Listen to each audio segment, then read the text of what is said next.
Boa noite, pessoal.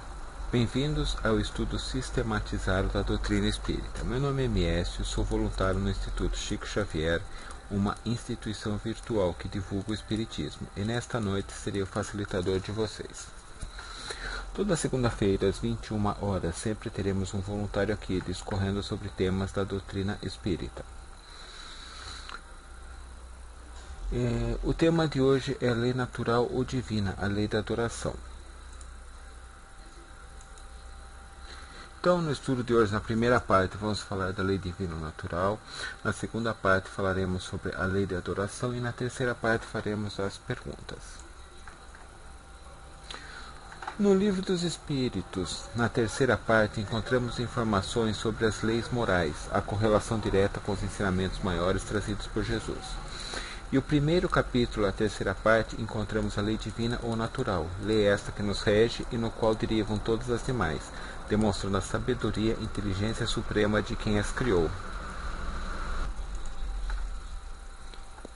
bem como a infinita justiça e amor para com todas as criaturas. No Livro dos Espíritos, no subtítulo Caracteres da Lei Espiritual, a questão 614, Kardec indaga o que se deve entender por lei natural, e a espiritualidade responde: a lei natural é a lei de Deus, é a única verdadeira para a felicidade do homem, indica-lhe o que deve fazer ou deixar de fazer, e ele só é infeliz quando dela se afasta. Questão 615, é eterna a lei de Deus? Sim, eterna e imutável como o próprio Deus. 616, será possível que Deus, em certa época, haja prescrito aos homens que noutra época lhe proibiu? Deus não se engana, os homens é que são obrigados a modificar suas leis, por imperfeitas. As de Deus, essas são perfeitas. A harmonia que reina no universo material, bem como no universo moral, se funda em leis estabelecidas por Deus, desde toda a eternidade. Questão 617. As leis divinas, que é o que compreendem no seu âmbito, concernem a alguma outra coisa que não somente ao procedimento moral? Todas as da natureza são leis divinas, porque Deus é o autor de tudo. O sábio estuda as leis da matéria, o homem de bem estuda a prática as da alma, e pratica as da alma. Dado é ao homem aprofundar uma e outras? Mas uma única existência não lhe basta para isso. Comenta Kardec, efetivamente que são alguns anos para a aquisição de tudo o que se precisa, o ser a fim de considerar perfeito, embora apenas se tenha em conta a distância que vai do selvagem ao homem civilizado. Insuficiente seria, para tanto, a existência mais longa que se possa imaginar, ainda com mais forte razão o que será quando curta, como é para a maioria dos homens. Entre as leis divinas, umas regulam o movimento e as relações da matéria bruta, as leis físicas, cujo estudo pertence ao domínio da ciência. Outras dizem respeito especialmente ao homem considerado em si mesmo e nas suas relações com Deus e com seus semelhantes. Contém as regras da vida do corpo, bem como as da vida da alma, são as leis morais. 618. São as mesmas para todos os mundos as leis divinas? A razão está a dizer que devem ser apropriadas à natureza de cada mundo e adequado ao grau de processo dos seres que os habitam. O conhecimento da lei divina ou natural faz parte do progresso espiritual do homem, revelado através dos tempos, e pouco a pouco não se submete às injunções transitórias das paixões humanas, que sempre desejam padronizá-la à sua própria vontade, submetendo a sua desonesta determinação.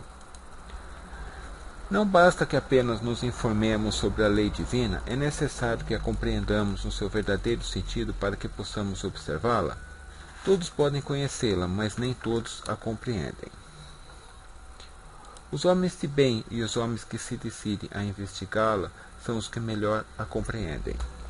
Todos, entretanto, a compreenderão um dia.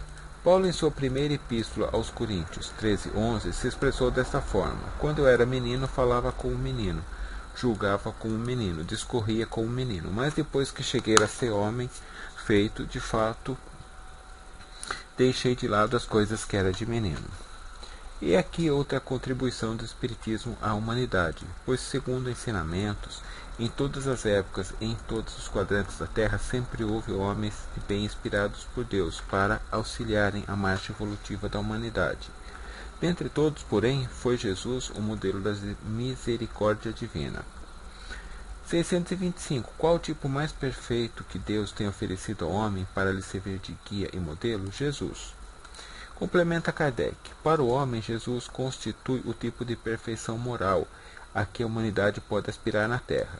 Deus nos oferece como o mais perfeito modelo, e a doutrina que ensinou é a expressão mais pura da lei do Senhor, porque, sendo ele o mais puro de quantos têm aparecido na Terra, o Espírito Divino o animava. As leis morais da vida são inadiáveis, portanto, são uma subdivisão da lei divina ou natural. São de todos os tempos as leis morais da vida, estabelecidas como supremo. Invioláveis constituem o conceito de felicidade pelo rumo evolutivo, impondo-se lentamente à inteligência humana, achando-se estabelecida nas bases da harmonia perfeita em que se equilibra a criação.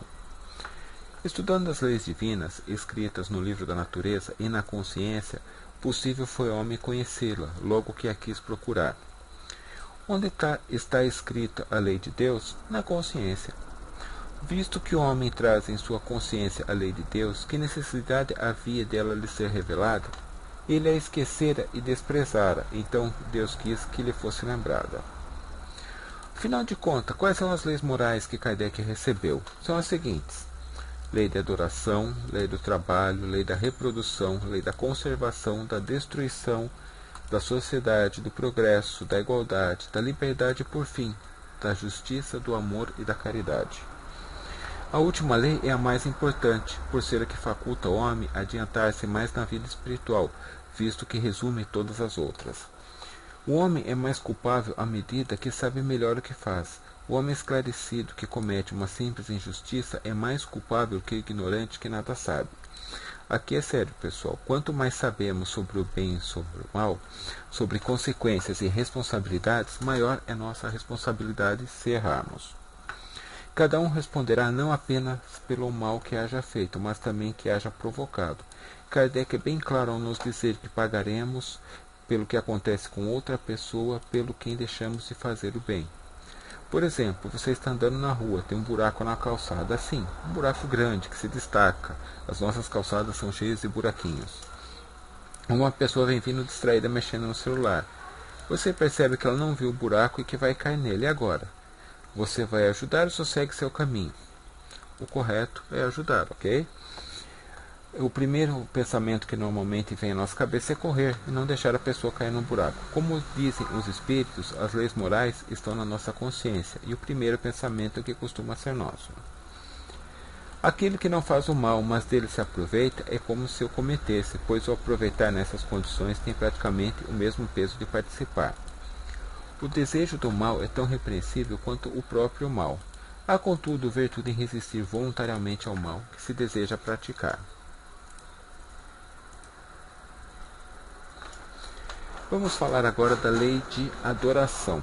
O que significa adorar? A palavra adorar vem do latim ad mais orare e significa orar para alguém, prostrar-se, reverenciar, inclinar-se, são os seus principais significados. Como ver a adoração no processo histórico? O homem de Neandertal, há 150 mil anos, já enterrava os mortos juntos com seus objetos de uso diário, evidenciando crença na vida futura. Os egípcios embalsamavam os seus faraós com a crença de que a alma voltaria para o corpo. Na própria Bíblia há muitos versículos sobre adoração. Porque a lei da adoração é uma lei natural? A lei da adoração é uma lei natural, porque é resultado do sentimento inato do homem. Encontramo-lo em todos os povos, embora de maneiras diferentes. Lembramos-nos da definição de lei. Fluir como um rio. A palavra lei não deve ser usada com o sentido de obrigação ou de uma regra. A adoração é algo que deve fluir livre e espontaneamente dentro de nós.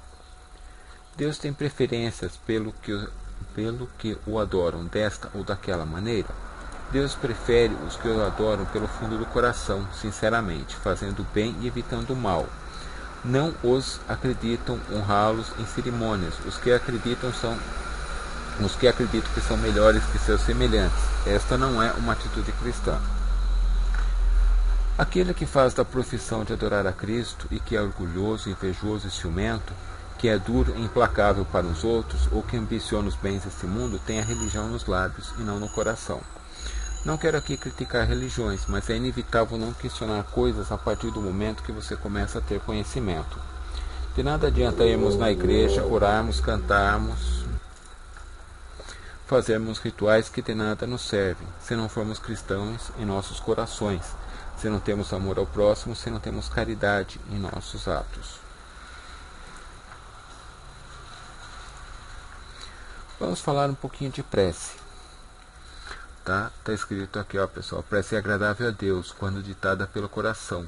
Melhor a prece do íntimo do que se lê só com os lábios. Allan Kardec, Livro dos Espíritos, questão 658. Então a prece pode ser... Quais os tipos de prece, pessoal? Pode ser uma prece de pedido por nós ou por outra pessoa. É necessário saber o que pedir, o que se deve e o que não se deve pedir. É muito importante perceber a resposta. Muitas vezes não é a que nós queremos, mas é a que nós necessitamos. Reconhecimento ou agradecimento. Agradecer aquilo que temos, que recebemos, as oportunidades, talentos e bênçãos. Louvor, contemplação ou glorificação. Prece de louvor a Deus pela beleza, pela natureza, pela perfeição, por puro amor ao Pai. É uma mensagem de carinho, de afeto e de ternura, por entender o que é amar a Deus sobre todas as coisas. Olha aqui essa prece de Chico Xavier. Senhor Jesus, que sua luz afaste do meu caminho as trevas que se projetam de mim mesmo, que a tua inspiração me guie nas decisões que devo tomar para o dia de hoje, que eu não seja instrumento do mal para ninguém, e que tua bondade me ensine a ser melhor, e que o teu perdão me incline à misericórdia para com os meus semelhantes. É interessante notar, pessoal, que ele está reconhecendo as fraquezas e pedindo uma força para superar. Tá? Ele não está pedindo para Deus não colocar problemas no caminho dele. Não, está pedindo para ajudar ele com as fraquezas dele. Não tenha vergonha, pessoal, de vez em quando orarem em voz alta. Nem todos os irmãos aqui perdidos na terra podem ouvir nossos pensamentos. Muitos deles só ouvem a nossa voz, e uma linda oração cheia de sentimento pode despertar sentimentos que podem levar esse irmão a ser resgatado. Olha o tamanho da responsabilidade aí.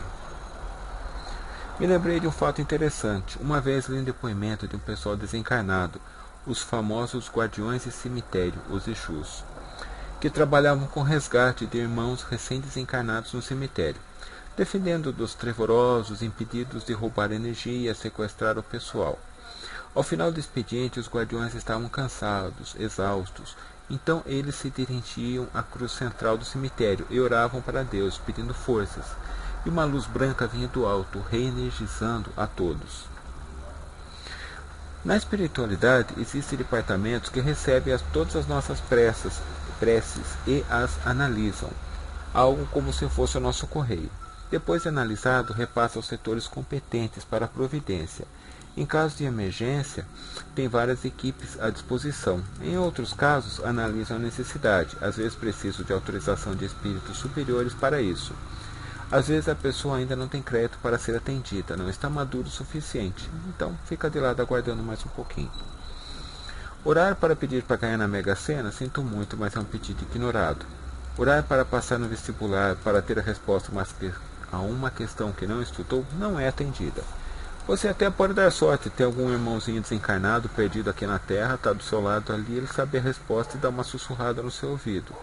Mas a espiritualidade trabalhadora, os bons irmãos, eles nos cobram dedicação e não nos dão coisas que que devemos nos virar para conseguir. Um ponto interessante para lembrarmos, pessoal, prece para os desencarnados. Quem aqui já assistiu o filme Nosso Lar, de André Luiz, ou talvez tenha lido o filme? Lembra de uma cena nas catacumbas na qual uma atendida pode ver as orações feitas para ela? Então, capriche nas orações para os entes queridos que já se foram. Eles vão ficar felizes de saber que ainda são lembrados e queridos por nós. No livro Violetas na Janela, se bem me recordo, as orações dos pais de Patrícia materializam no lado espiritual um vaso de violeta, vaso esse que deu nome ao livro. Segundo Patrícia, elas eram muito perfumadas. Não vamos esquecer de orar pelos nossos desafetos, as pessoas que não gostamos. Elas estão sendo atendidas e o caminho do perdão pode ficar menor quando elas começam a prestar atenção nas orações. E Evangelho no Lar, pessoal. Alguém aqui faz Evangelho no Lar? Olha essa tirinha aqui. O rapazinho sozinho lá, já vai começar o Evangelho no Lar e vou ter que fazer sozinho novamente. Ele tá lá meio tristinho, fazendo o Evangelho dele quietinho, fazendo a oração dele lá, de olhos cerrados. E os irmãozinhos aqui, tudo perto dele, falando o que ele pensa. Tem bastante gente lá vendo. Então, se você conseguir, junte todos da sua casa. Se não, faça sozinho mesmo, nem que seja no banheiro. Coloque copos com água perto de cada um, faça uma prece inicial, abra um livro de Kardec, leia e converse com os presentes sobre o tema escolhido. Se quiser, comente sem julgar os acontecimentos do dia, como poderia ter sido feito de uma maneira correta, de uma maneira cristã. Sabe por quê? Quando você começa a fazer Evangelho no Lar, os bons irmãos fazem um trato com você, apesar de você não saber, né? Eles sabem que eles sempre estarão presentes no dia e na hora do Evangelho. Isso é bom para você, em conhecimento, na melhora da energia da casa. E os irmãos perdidos que estejam por ali vão conhecendo o Evangelho, vão abrindo seu coração e devagar vão sendo resgatados. Novamente, olha o tamanho da responsabilidade aí. A espiritualidade nos conta que na casa onde é feito Evangelho no Lar, o local se transforma num tipo de um local de descanso para os espíritos se encontrarem, um tipo de refúgio seguro quando estão em trabalho aqui na Terra. Contam também que a casa tem uma energia brilhante em volta. Aproveite os próximos dias para pensar: sou realmente um cristão? Jesus serve de exemplo para mim? Tenho caridade em meus atos? O que minhas ações falam sobre mim? Pense em orar pelos entes queridos que já se foram, um belo presente para eles. Imagina se fosse você, como seria prazeroso. Vamos ver 2 vídeos agora, pessoal. O primeiro, Divaldo Franco nos fala sobre o Evangelho no Lar e uma experiência de Chico. E Chico Xavier narrou uma experiência que lhe marcou toda a vida. Quando ainda relativamente jovem na mediunidade, em Pedro Leopoldo, aconteceu na cidade um hediondo crime. Um jovem foi assassinado, deixando a mãezinha viúva em solidão e em muita angústia. Ele procurou contribuir da melhor maneira possível para minimizar a dor da saudade e do choque experimentado pela genitora, agora em solidão. Passado algum tempo, certo dia, apareceu-lhe o espírito de uma amiga, uma senhora modesta que vivia também na cidade, então desencarnada, e pediu-lhe que naquela noite fosse a residência da senhora saudosa para fazer o Evangelho no Lar. A bênção do Evangelho no Lar. Chico não teve dúvida. A hora aprazada, digamos que às 20 horas, ele dirigiu-se à residência da senhora enlutada. E quando lá chegou, acompanhado por 2 ou 3 pessoas, explicou-lhe que ia fazer o estudo do Evangelho, dedicado ao seu filho e também ao seu coração dolorido. Ela foi tomada de uma grande emoção. Abençoou o momento, preparou a mesa modesta, colocando um pedaço de tecido, um vasilhame com água e alguns copos muito pobres. Sentaram-se e foi feita a prece de abertura. Logo depois, Chico pediu-lhe que abrisse o Evangelho segundo o Espiritismo, obra de Allan Kardec. E ao fazê-lo, saiu o tema, o perdão das ofensas. Era muito significativo. Ela deu-lhe o Evangelho e quando ele ia começar a ler, alguém bateu à porta. Ele parou, ela levantou-se. E quando chegou à porta, encontrou um mendigo. Um homem marcado pelo sofrimento, esfaimado, maltrapilho. E o homem disse: venho pedir uma esmola, estou com muita fome. Ela redarguiu que naquele momento, exatamente naquele momento, não lhe poderia oferecer um alimento, um jantar, porque ia orar a Deus. Estava fazendo o estudo do Evangelho. Ele não gostaria de participar. Embora o homem não entendesse, no seu estado de deplorável necessidade, aqueceu e sentou-se na modesta sala. Chico começou a ler o Evangelho. A dulce da palavra caía no ambiente silencioso como bátegas de luz. Depois que terminou a página, ele fez a interpretação e passou a palavra à mãezinha saudosa. Com muitas lágrimas, ela agradeceu a Deus o sofrimento que estava passando, explicando que devia ter uma razão que lhe escapava, a lei de causa e efeito, mas que ela perdoava o criminoso do mais íntimo do coração. Ela perdoava o indivíduo que arrebatou a vida do seu filho querido. Podia imaginar o que ele iria sofrer. E por isso mesmo, no íntimo dos seus sentimentos, ela o tinha também na condição de filho. As lágrimas prosseguiram e o culto também. Então foi feita a vibração final, a magnetização da água, que foi dividida.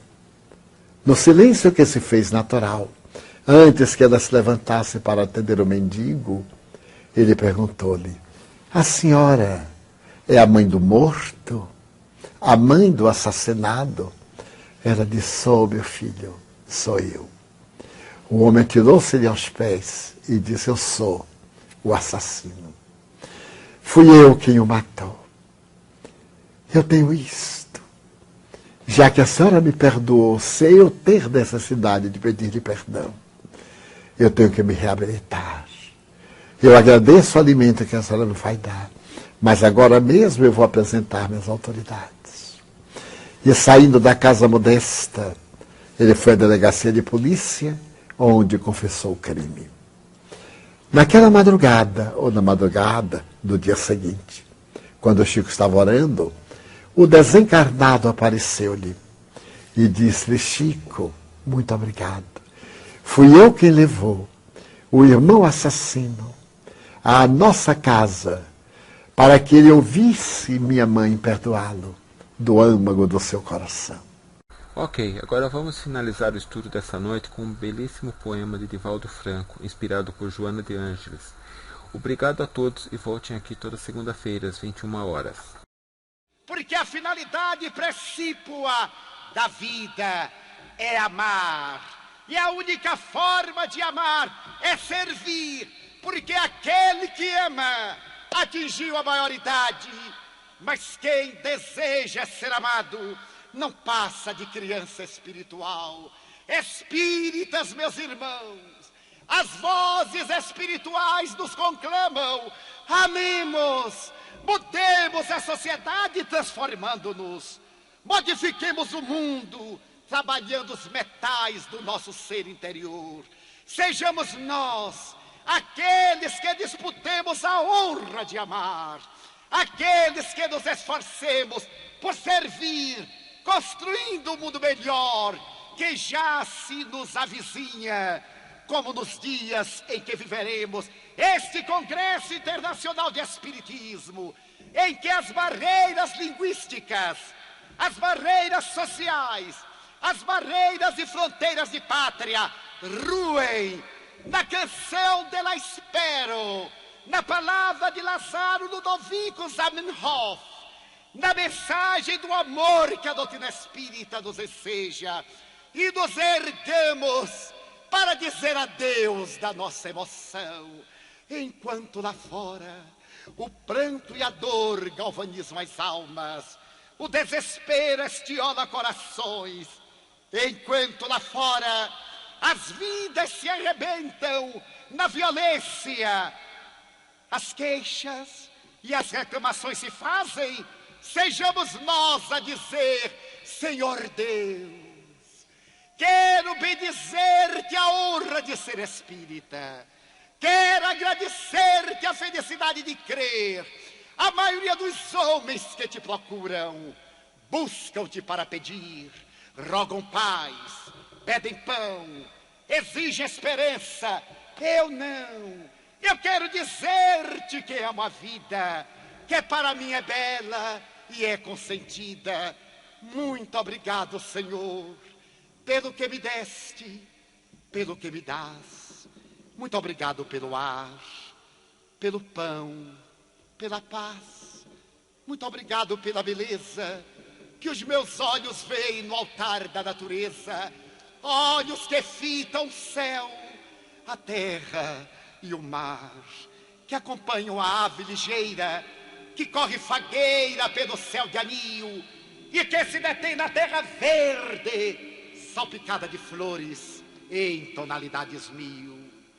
Muito obrigado, Senhor, porque eu posso ver meu amor, mas diante da minha visão eu te formulo uma oração pelos cegos que se debatem na escuridão, que tropeçam na multidão. Por eles eu oro e a ti eu imploro comiseração, porque eu sei que depois desta vida, na outra lida, eles também enxergarão. Muito obrigado pelos ouvidos meus, que me foram dados por Deus, ouvidos que ouvem o tamborilar da chuva no telheiro, a melodia do vento nos ramos do salgueiro, as lágrimas que choram pelos olhos do mundo inteiro. Ouvidos que ouvem a música do povo que desce do morro na praça a cantar, a melodia dos imortais que a gente ouve uma vez e não esquece nunca mais. Diante da minha melodia eu te quero rogar pelos que sofrem de afasia, os que não ouvem, os que não cantam, nem de noite, nem de dia.